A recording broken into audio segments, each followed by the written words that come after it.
नमस्कार दोस्तों, स्वागत है आप सभी का दिव्य सृजन में।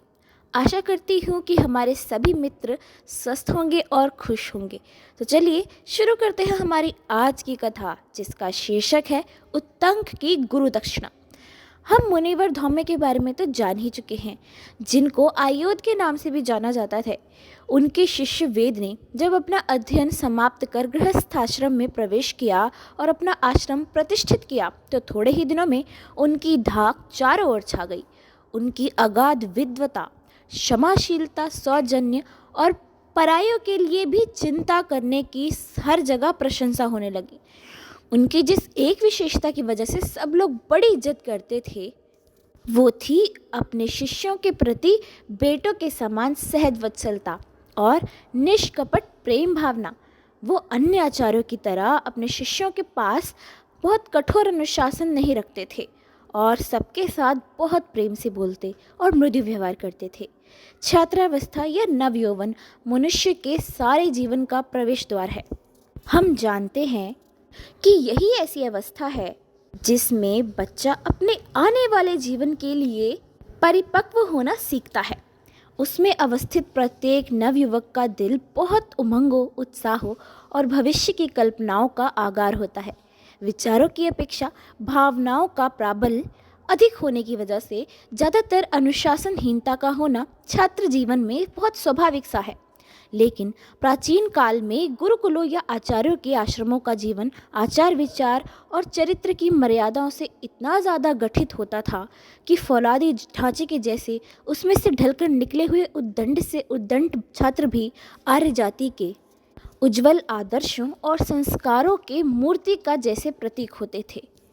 उन्हें वेदों और शास्त्रों के बराबर अध्ययन अध्यापन के साथ मानव जाति के नहीं, जीवन मात्र के जीवन को सब प्रकार से सुखमय, शांत, निरापद बनाने के लिए सत्य, अहिंसा, परोपकार, त्याग, तपस्या, अस्तेय, अपरिग्रह, पर दुख कातरता, सहानुभूति, इंद्रिय दमन और सर्वभूत हित यानी सबके हित के बारे में सोचने की भावनाओं में इतना डुबो दिया जाता था कि उनकी स्वार्थ की कल्पना ही समाप्त हो जाती थी और त्याग तथा उत्सर्ग को ही जीवन का वो मुख्य लक्ष्य मानकर चलते थे। गुरुकुलों में अपने ही समान जीव मात्र के सुख दुख का अनुभव करने की प्रत्येक क्षण शिक्षा दी जाती थी, यानी दूसरे शब्दों में कहें तो नैतिक शिक्षा, जिससे आश्रमों का वातावरण इतना पवित्र होता था कि उसका प्रभाव सर्वसाधारण जनता पर भी पड़ता था। परोपकार तो उस युग का कर्तव्य था, क्योंकि आचार्य लोग जीवन भर बिना कुछ लिए ही ज्ञान के रत्नदीप की भांति अपनी किरणों को, लोकांधकार को दूर करने में ही अपने जीवन की सबसे ज़्यादा लंबी अवधि समझते थे। यानी वो इन सब में ही लगे रहते थे कि किस तरीके से ज़्यादा समय अपने छात्रों के भविष्य को और वर्तमान को उज्जवल करने के लिए लगाया जाए। शरीर और संसार के सुखों और स्वादों की अनित्यता के प्रत्यक्ष से तपस्या और साधना ही उस युग के मुनीषियों के ध्येय बन जाता था। यानी वो संसार के सभी सुख और स्वादों को समय के साथ खत्म हो जाने वाला और हमेशा न रहने वाला साधन मानकर तपस्या और साधना के मार्ग को ही अपनाते थे। और सत्य तो मानो उस युग के जीवन के प्रत्येक कर्तव्यों, हर कर्तव्यों की माला गथने का पवित्र धागा था। हर इंसान, हर मनुष्य सत्य ही बोलता था। उसके बिना जीवन और जगत का कोई भी काम विधान चलता ही नहीं था। यही सब कारण था कि उस युग में आचार्यों या कुलपतियों को अपने आश्रमों की मर्यादा और अनुशासन प्रियता का ध्यान सबसे ऊपर रखना पड़ता था, हर चीज़ से बढ़कर रखना पड़ता था। वह अपने छात्रों के चरित्र और विद्या दोनों पर समान ध्यान देते थे और छात्र जीवन के आरंभ में ही देख लेते थे कि यदि किसी छात्र की रुचि विद्या अध्ययन की ओर अधिक नहीं है तो उससे गृहस्थी का काम करवा लेते थे और धीरे धीरे विद्या अध्ययन की ओर उसकी सहज रुचि अपने आप ही उत्पन्न कर देते थे। जिस छात्र को देखते थे कि वो परिश्रमी नहीं है और शरीर के सुखों और ऐन्द्रिक स्वादों पर अधिक ध्यान देता है, तो उससे धीरे धीरे ऐसे काम करा लाते थे कि वो आगे चलकर कठोर परिश्रमी और तपस्वी हो जाता था। इस कार्य में कभी कभी आचार्य को अप्रिय भी बनना पड़ता था, पसंद नहीं आते थे किसी छात्र को वो, लेकिन उनके ऐसे आचरण की कभी आलोचना नहीं होती थी, क्योंकि वो जो करते थे भलाई के लिए करते थे, क्योंकि सब लोग जानते थे कि उनके कठोर अनुशासन के फलस्वरूप ही देश की भावी पीढ़ी को उत्तम उत्तम संस्कारों की जड़ जमाई सकेगी। उस युग के आचार्यों में महर्षि आयुर्धौम्य की कठोर अनुशासन प्रियता सर्वप्रसिद्ध थी। सारी जगह सब जानते थे कि महर्षि आयुर्धौम्य तो बहुत ही कठोर अनुशासन प्रिय व्यक्ति हैं। मुनिवर वेद उन्हीं के शिष्य थे। हाँ, वेद के साथ उनका व्यवहार हमेशा बहुत मधुर रहा और गुरु की ओर से कभी किसी कठोर परीक्षा में नहीं डाले गए। फिर भी स्वयं वेद ने जिस प्रकार से अपने गुरु की सेवा और उनकी वृद्धावस्था में उनके आश्रम के सभी कामों की व्यवस्था की थी, वैसा बहुत सारे छात्र भी नहीं कर पाए थे। आश्रम के छोटे मोटे कामों से लेकर वेद वेदांगों के विधिवत अध्यापन का भी काम वो एक साथ करते थे। खुद आश्रम के खेतों और बाग बगीचों में काम करते थे, और जब सब सो जाते थे तब अकेले वही छात्र थे जो गुरु की शारीरिक सेवा भी करते थे, यानी उनके पैर दबाना और उनकी सेवा करना। इसलिए जब वेद ने अपना आश्रम संचालित किया तो उसमें छात्रों के साथ अत्यंत सुहृदयता, वत्सलता और स्नेह भावना का प्रिय संबंध रखा। वो अपना सब कामकाज खुद करते थे और अपने शारीरिक कार्यों के लिए किसी भी शिष्य की कोई सेवा स्वीकार नहीं करते थे। लाखों सैकड़ों आज्ञाकारी छात्रों के होते हुए भी वो अपने खेतों और बाग बगीचों का काम खुद अपने हाथों से करते थे और छात्रों से स्वाध्याय, ब्रह्मचर्य, स्वास्थ्य की रक्षा और आचार विचार की पवित्रता से संबंधित कार्यों के अलावा और कोई काम नहीं लेते थे। इसका असर ये हुआ कि देश के हर अंचल से आने वाले छात्रों की सर्वाधिक भीड़ मुनिवर वेद के आश्रम में आने लगी और थोड़े ही दिनों के बाद उनका आश्रम देश के बाकी आश्रमों की अपेक्षा बहुत ज़्यादा प्रसिद्ध हो गया। उनकी विद्वता, सरलता, सहानुभूति और छात्रों के साथ निष्कपट स्नेह भावना की प्रसिद्धि सुन सुनकर बाकी आश्रमों के छात्र भी उनके अंतेवासी बनने के लिए ललायत होने लगे। लेकिन मुनिवर वेद निर्भिमानी थे। उनको बिल्कुल घमंड नहीं था। उदार चेता और सरल स्वभाव के व्यक्ति थे। थोड़े ही समय में जब उनके आश्रम की इतनी ज़्यादा मान प्रतिष्ठा बढ़ गई, हर कोई उनके आश्रम के बारे में जानने लगा, तो भी वो इसको गुरु महर्षि धौम्य के आशीर्वाद ही समझते थे। एक तरीके से ये अच्छी बात भी है, क्योंकि गुरु धौम्य उनके गुरु जो थे, भक्ति और श्रद्धा से अपने गुरु के गुणों का वर्णन करते हुए वो अघाते नहीं थे। उनकी इस अटूट गुरु भक्ति का प्रभाव अप्रत्यक्ष रीति से उनके शिष्यों के दिल में बहुत ही पड़ता और वो सभी मुनिवर वेद के प्रति निष्ठा भक्ति रखते। मुनिवर वेद का हालांकि अपने सभी शिष्यों पर समान स्नेह था, फिर भी उत्तंक नाम का एक परम तेजस्वी ऋषि कुमार के प्रति उनके दिल में बहुत अधिक खिंचाव था। ऋषि कुमार उत्तंक था भी ऐसा। उसका स्वरूप देवताओं के जैसे सहज सुंदर और आकर्षक था। सुवर्ण के जैसे यानी सोने के जैसे वो गोरे था। उसके अति चपल शरीर के अंग प्रत्यंग सुंदरता के अनूठे नमूने की भांति थे। बाल सूर्य के समान यानी सुबह का पहला सूर्य, उसकी तरह वो तेजस्वी थे। उनका मुखमंडल एकदम बाल सूर्य के जैसे चमकता था और उनके नेत्र जैसे कमल की पंखुड़ियाँ हों।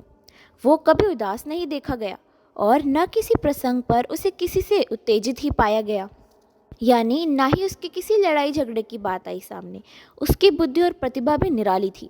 जो विषय अन्य अंतवासियों के लिए 1-2 सप्ताह में दिल को भंग करने योग्य होता था, उसे उत्तंक 1-2 दिन में आयत्त कर लेता था, यानी पढ़ लेता था, याद भी कर लेता था। और गुरु और गुरुपत्नी के आदेशों या संकेतों के लिए तो जैसे वो बेचैन रहता था। वेद के कई बार निषेध करने पर भी, मना करने पर भी वो रोज उनके स्नान और पूजन के उपकरणों को एकत्र करने से नहीं चूकता था। उनके साथ कृषि, बाग वाटिका के कामों में भी वो हाथ बटाता था और सबसे अधिक आश्रम की सुव्यवस्था और हित की चिंता में वो आतुर रहता था। सरल भाषा में कहा जाए तो उसे अपने गुरु के प्रति बहुत ज़्यादा प्रेम और भक्ति थी। आचार्य वेद के समान आचार्य पत्नी भी उत्तंक पर अपने बेटे के समान सहज स्नेह की वर्षा करती थी।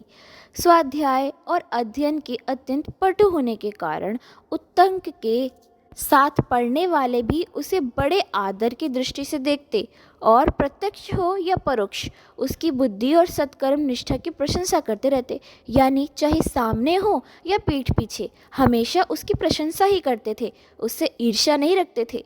इस तरह आचार्य वेद के आश्रम में उत्तंक का अध्ययन बहुत ज़्यादा उत्साह और उल्लास के वातावरण में जब पूरा हो गया और वेद की दृष्टि में वेद वेदांगों का परगामी विद्वान बन गया, तो एक दिन वेद ने उसके दीक्षांत उत्सव की चर्चा करते हुए, जिसे सामान्य भाषा में आजकल फेयरवेल भी कहा जाता है, उसकी चर्चा करते हुए अपने गृहस्थ आश्रम में प्रविष्ट होने की पूर्व सूचना दी। आश्रम के अपने अन्य अध्यायों की तरह उत्तंक को भी अपनी गृहस्थी बसाने की पूर्व चिंता नहीं थी। ये बात नहीं, वो भी अपने उत्तर काल के जीवन के लिए कल्पनाशील था, यानी अपने आगे के भविष्य के लिए सोचता था। लेकिन अपने आचार्य और आचार्य पत्नी का वो इतना प्रिय पात्र था, इतना ज़्यादा प्रेम उनके साथ था उसका कि उन्हें छोड़कर अपने पापा के पास जाने का उसका मन नहीं करता था। वो सोचता था, इतने दिनों तक पिता और माता के समान जिनके चरणों में बैठकर मैंने अध्ययन समाप्त किया है, उन्हें मनचाही गुरु दक्षिणा दिए बिना मेरे गृहस्थ आश्रम में प्रवेश करना ठीक नहीं है। एक दिन एकांत पाकर उसने अपने आचार्य वेद से बहुत ही विनम्र वाणी में निवेदन करते हुए कहा, आराध्य गुरुदेव, मेरी घृष्टता की क्षमा की जाए। मैं आपसे कुछ निवेदन करने के लिए कई दिनों से सोच रहा हूँ। मैं चाहता हूँ आपको गुरु दक्षिणा चुकाकर इस गृहस्थ आश्रम में प्रवेश करूँ, क्योंकि इतने दिनों तक आपके चरणों में बैठकर जिस ज्ञान गंगा का अवगाहन करता रहा हूँ, वो दक्षिणा चुकाए बिना मेरी तृप्ति नहीं कर सकेगी। इसलिए मुझ पर आपका परम अनुग्रह होगा कि अपने मन से आप मेरे लिए कोई गुरु दक्षिणा जुटाने का आदेश दें। वेद बहुत उदार और निर्लोभी आचार्य थे। उनको लोभ नहीं था, किसी चीज़ का लालच नहीं था। इसलिए उन्होंने उत्तंक के सिर पर अपना दाहिना हाथ फेरते हुए स्नेह भरी वाणी में कहा, वत्स, इतने दिनों तक मेरे आश्रम में रहकर तुमने मेरी और आश्रम की जो विविध सेवाएं की हैं, उन्हें ही मैं तुम्हारी उत्तम गुरु दक्षिणा मानता हूँ। तुम जानते हो कि मुझे भौतिक सुख समृद्धियों के लिए कोई भी अनुरक्ति नहीं है। आश्रम और परिवार को चलाने के लिए जिन चीज़ों की ज़रूरत होती है, उनका प्रबंध कहीं ना कहीं से हो ही जाता है। इसलिए मैं किसी और वस्तु का संग्रह नहीं करना चाहता। मेरा हार्दिक आशीर्वाद है कि इतने दिनों तक अनन्य निष्ठा और परिश्रम से अधिक तुम्हारी ये विद्या यशस्विनी बने, हर किसी के काम आए और तुम्हारे भी काम आए। मैं तुमसे कोई गुरु दक्षिणा नहीं लेना चाहता।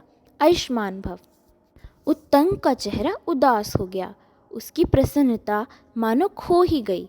वो अपने गुरु के स्वभाव से परिचित था कि किसी विषय पर उनके निश्चिंत विचारों में परिवर्तन करना असंभव है, लेकिन अपने प्रति उनके सहज स्नेह को भी वो जानता था। इसलिए फिर हाथ जोड़कर बोला, गुरुदेव, मैंने तो संकल्प कर लिया है कि जब तक कोई गुरु दक्षिणा नहीं दूंगा, तब तक अपनी गृहस्थी बसाने के लिए पिता के आश्रम को वापस नहीं जाऊंगा।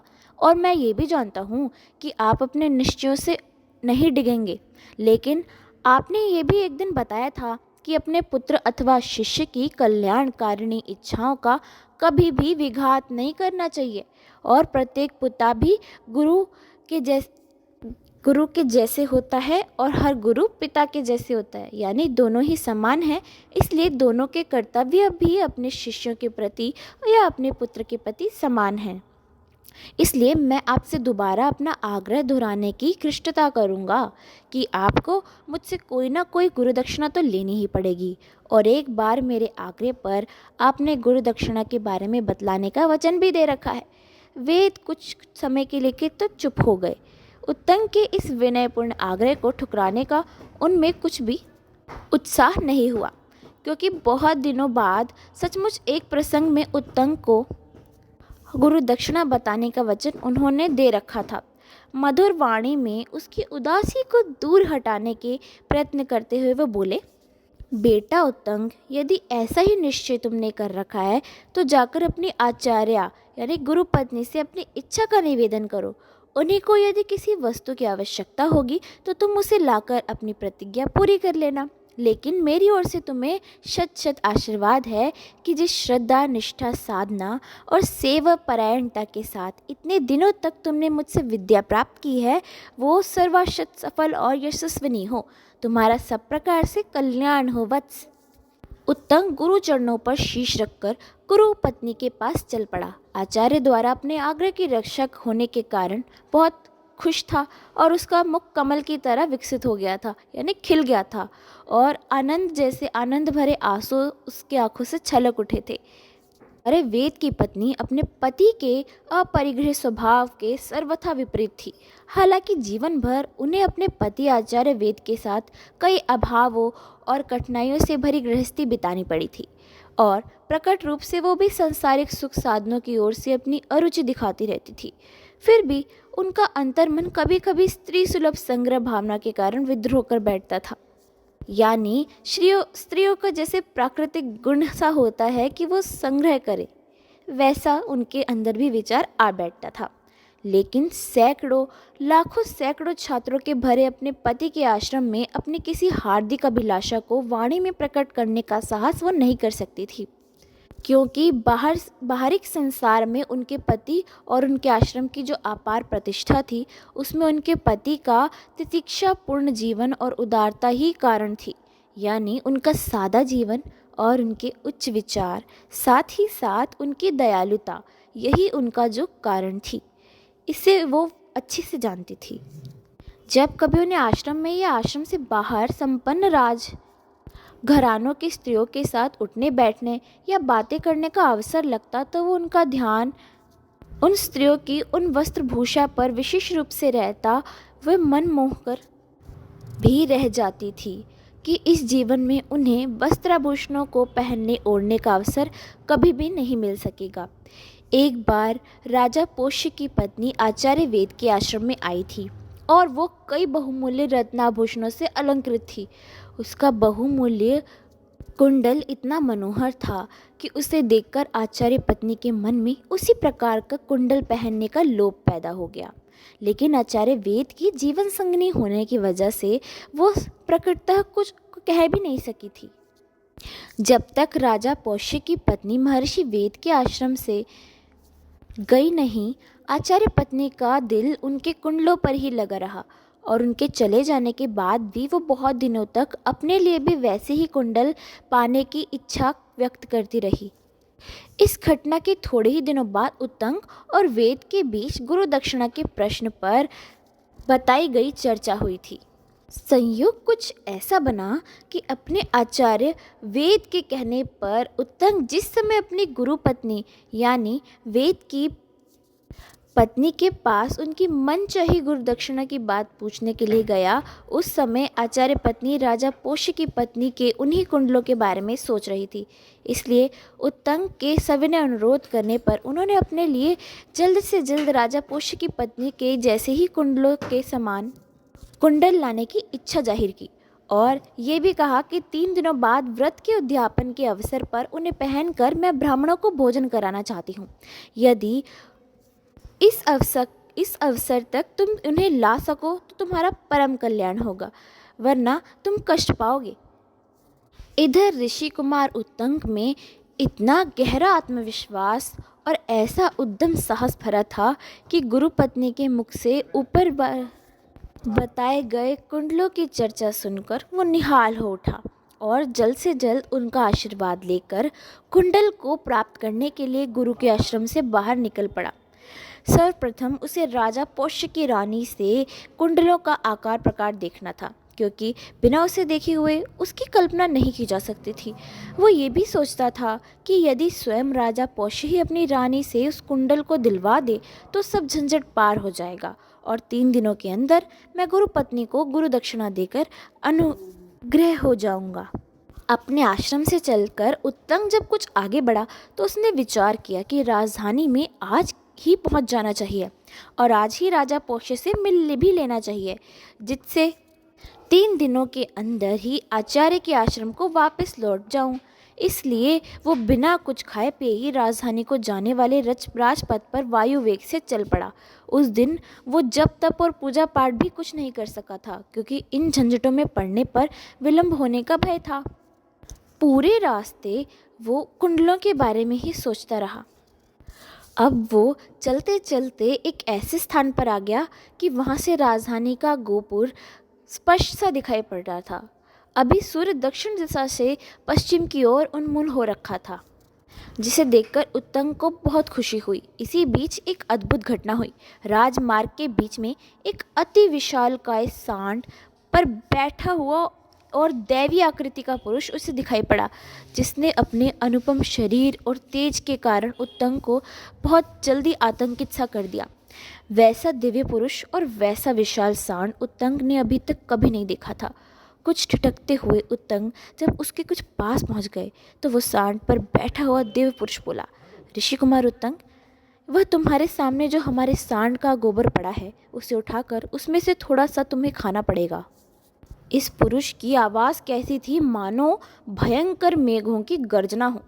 उसके स्वर में आदेश भरा हुआ था और उसकी मुद्रा बहुत कठोर थी, लेकिन उत्तंक बहुत तेजस्वी था।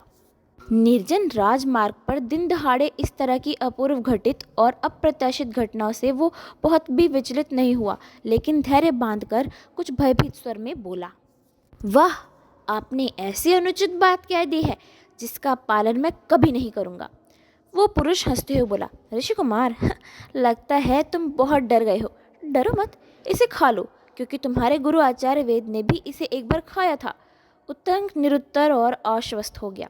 वो समझ गया कि संभव है ये एक राजधानी में प्रवेश करने का नियम हो। उसने झट तनिक सा गोबर उठाकर खा लिया और फिर आचमन आदि करके आगे बढ़ गया। उसे कुंडल प्राप्ति की इतनी अधिक चिंता थी कि इस घटना को मानो भूल सा गया और आगे जाने वाले कामों को सोचने में व्यस्त हो गया।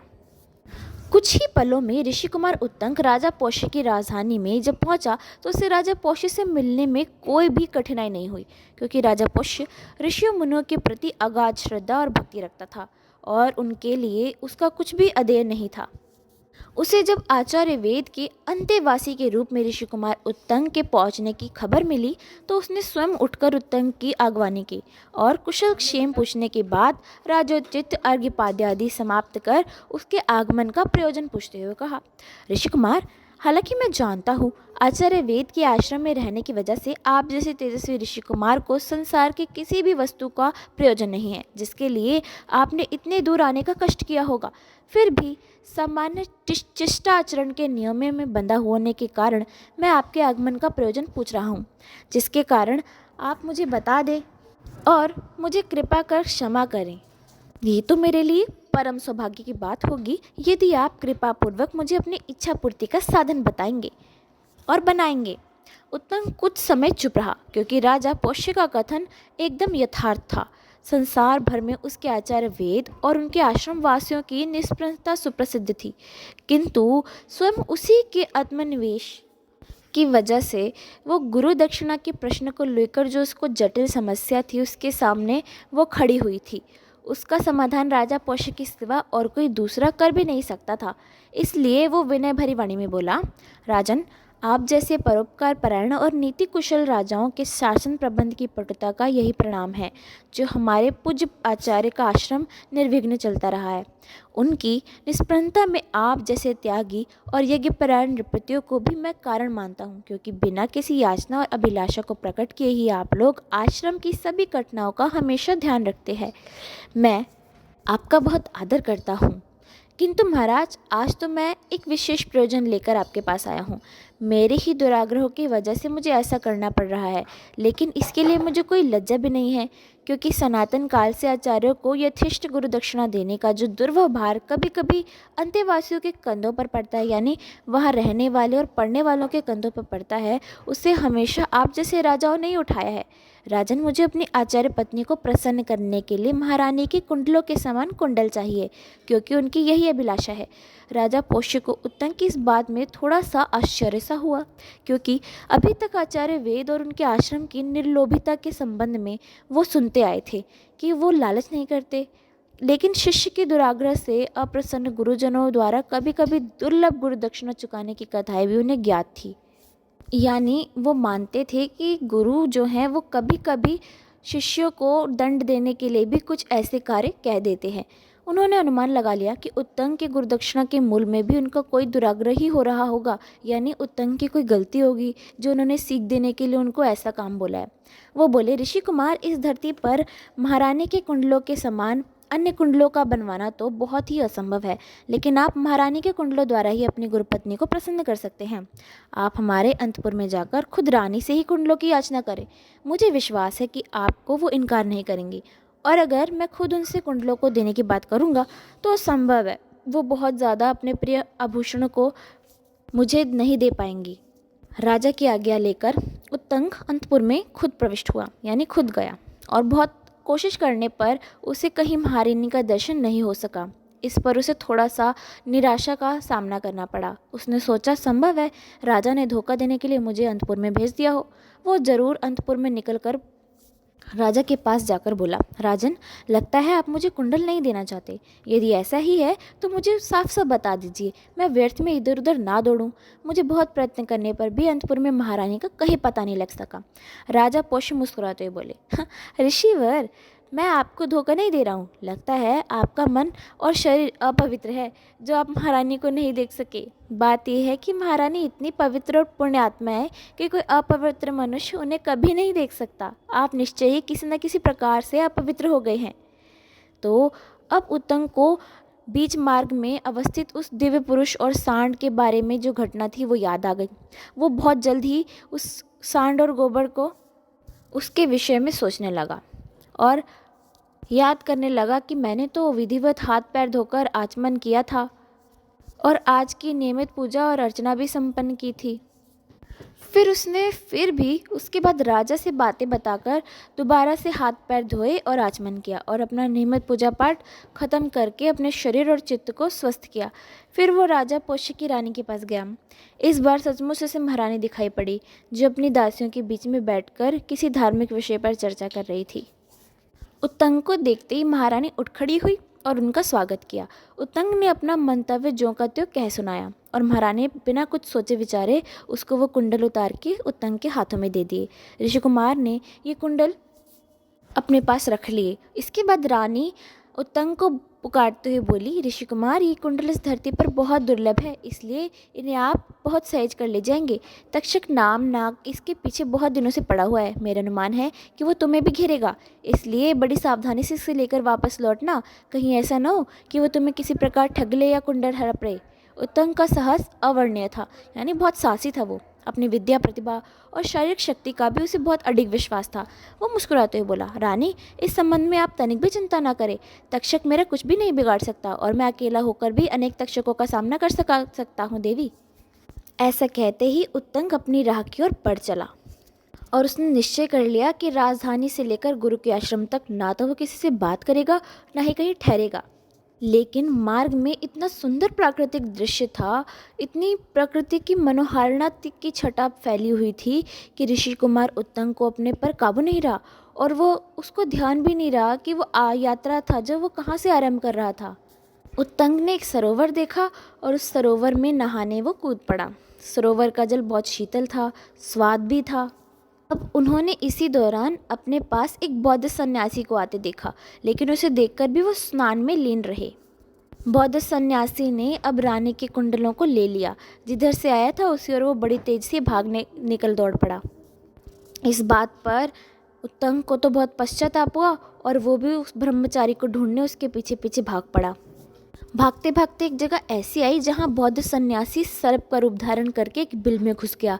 ये देख के उत्तंग को तो बहुत ज़्यादा आश्चर्य हुआ। अब उसको समझ नहीं आ रहा था कि वो आगे क्या करे, क्या किया जाए आगे। लेकिन फिर भी उसके अंदर बहुत अडिग आत्मविश्वास था, तो उसने बिल का मुंह चौड़ा करने के लिए बिल खोदना शुरू किया और साथ ही साथ देवराज इंद्र की भी स्तुति करने लगे, क्योंकि वो जान गए थे कि ये तक्षक तो बहुत भारी भरकम है और बहुत इसमें बल है, इसलिए मुझे उनके बिना तो मैं नहीं कर पाऊंगा इसका सामना। तो उत्तंग को इस प्रकार व्याकुल देखकर देवराज इंद्रध्वज थे, जो उनको उनके प्रति सहानुभूति हुई। उन्होंने उत्तंग से बिना कुछ कहे सुने कि जाओ तुम मुनि कुमार उत्तंग की मदद कराओ। ये उन्होंने अपने वज्र को आज्ञा दे दी। अब इसका असर ये हुआ कि उत्तंग की जो लाठी की मार थी, उससे थोड़ी सी लाठी की मार से वो जो बिल था वो बहुत ज़्यादा बड़ा हो गया और उसमें से पाताल नजर आने लगा। वो पाताल में जाकर उस सर्प की तलाश करने लगे, लेकिन पाताल लोक तो बहुत बड़ा था। उसने पाताल में जाकर जोर जोर से प्रार्थना करनी शुरू की। तो सर्पों ने उत्तंग की प्रार्थना को सुना, लेकिन उनके मन पर उनकी प्रार्थना का कोई भी प्रभाव नहीं पड़ा। इस बात से उत्तंग बहुत ज़्यादा निराश हो गए। इसी बीच उत्तंग को दो सुंदर स्त्रियां दिखाई दी, जो करघे पर एक ऐसा कपड़ा बुन रही थी जिसका ताना सफ़ेद सूत का था और बाना काले सूत का। उसी के कुछ दूर आगे एक ऐसा चक्का यानी पहिया दिखाई पड़ा जिसमें 12 खूंटियाँ लगी थी और 6 लड़के जिसे घुमा फिरा रहे थे। उससे कुछ दूर आगे एक बहुत सुंदर घोड़े पर एक ऐसा युवा मनुष्य बैठा दिखा रहा था, मुस्कुराता हुआ, जिसकी अनुपम सुंदरता और आभा से उत्तंग का दिल बहुत आश्चर्य से भर गया। पुरुष शुभ्र और गौरवर्ण का था, यानी गोरे रंग का, और उसकी मुस्कुराहट मुखमुद्रा में उत्तंग का विश्वास हो गया कि इस भद्र पुरुष द्वारा उसे इस संकट में अवश्य कोई न कोई सहायता मिल सकती है। अब उत्तंग उन्हें प्रसन्न करने के लिए उनकी स्तुति करने लगा। तो वो पुरुष उत्तंग के पास आया और बोला, मैं तुम्हारी स्तुति में बहुत प्रसन्न हूँ। बोलो तुम क्या चाहते हो और क्यों इतने तुम चिंतित हो। उत्तंग ने उनसे अपनी परेशानी बतानी शुरू की और कहने लगे कि अगर आप पाताल के सांपों को मेरे सामने कर देंगे तो मैं अपनी गुरुपत्नी की प्रसन्नता से राजा पोष्य की रानी के कुंडलों को ले लूँगा उनसे वापस। तो वो पुरुष मुस्कुराते ही बोला, तुम मेरे इस घोड़े के पीछे खड़े होकर धीरे धीरे उसके शरीर पर फूंक मारो। जल्द से जल्द ही इससे सर्पगण तुम्हारे अधीन होने के लिए विवश हो जाएंगे। उत्तंग ने सेम वैसा ही किया। उसने घोड़े के पीछे खड़े होकर जैसे ही 2-4 फूंक लगाई, वैसे ही वो घोड़े के शरीर से चतुर्दिक काला धुआं निकलने लगा, यानी चारों ओर काला धुआं निकल के फैल गया। कुछ देर तक धुआं निकलने के साथ ही उसके दोनों कानों और मुख से अग्नि की भयंकर लपटें भी निकलने लगी।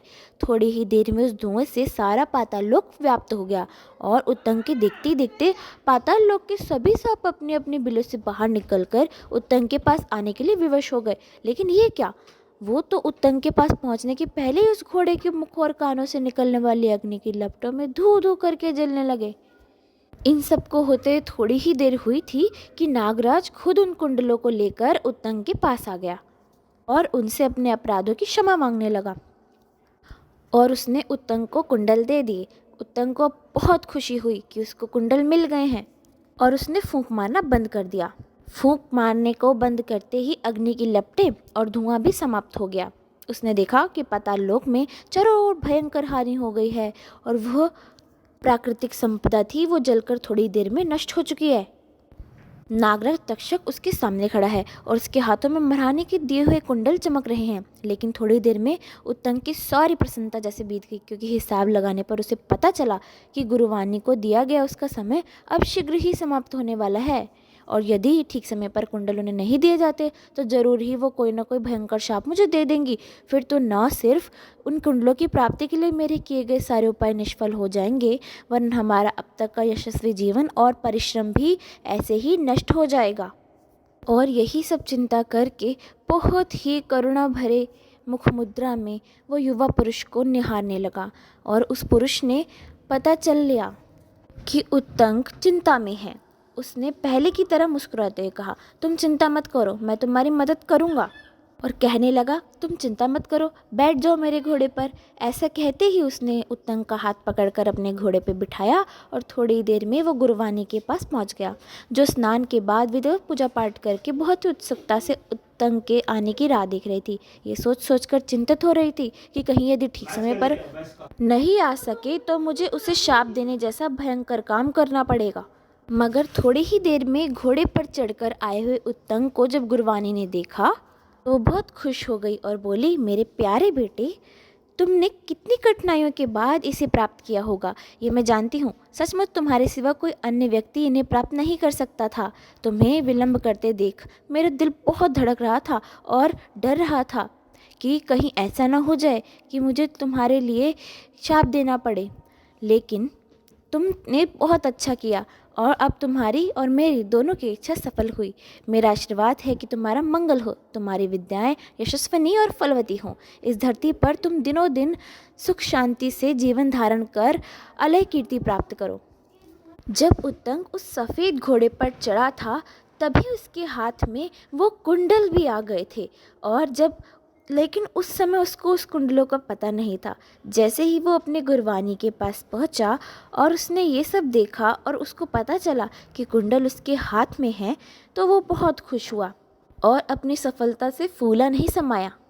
अपनी गुरु माता के साथ वो अपने गुरु के पास गया और उसके गुरु वेद ने भी उसे बहुत ही प्यार से अपने गले से लगा लिया और कहने लगे, वत्स, तुम इतने विलंब से क्यों लौटे, इतनी देर क्यों कर दी? मार्ग में सब कुछ सुकूल तो था। इस बात पे उत्तंक ने शुरुआत से लेकर अंत तक की सारी कठिनाइयों की चर्चा की और बहुत ही विस्मयजनक घटनाएं उसने देखी थी, उनके रहस्यों के बारे में भी पूछा। गुरुदेव, मैंने जाते ही मध्य मार्ग में सांड पर बैठे हुए एक अद्भुत मनुष्य को देखा था जिसने मुझे बालात सांड का गोबर खाने के लिए विवश किया। उसने मुझसे ये भी कहा कि तुम्हारे गुरु ने भी एक बार गोबर खाया है। मैं नहीं समझ सका कि वो पुरुष कौन था। इसी तरह पाताल लोक में मैंने दो सुंदर स्त्रियां देखी थी जो सफ़ेद और काले सूत का कपड़ा बन रही थी। उसी के पास 6 लड़के 12 सूखी डंडियों से और खूंटियों के द्वारा चक्का घुमा रहे थे। वहीं हमें एक सुंदर अद्भुत युवा पुरुष भी दिखा जो घोड़े पे बैठा था, जो यदि मेरी सहायता नहीं करता तो मैं कहीं यहाँ से आ ही नहीं पाता। गुरुदेव, मैं तो जानना चाहता हूँ कि ये सब लोग कौन थे।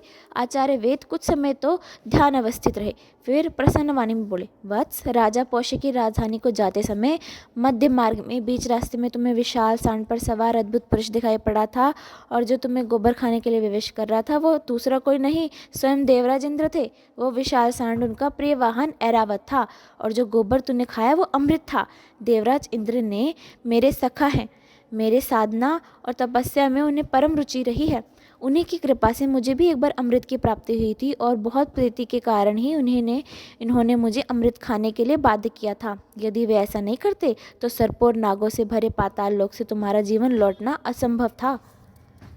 उस अमृत की वजह से उसी समय तुमने तक्षक सांप का मुकाबला किया और तुम उसके आक्रमण से भी बच गए।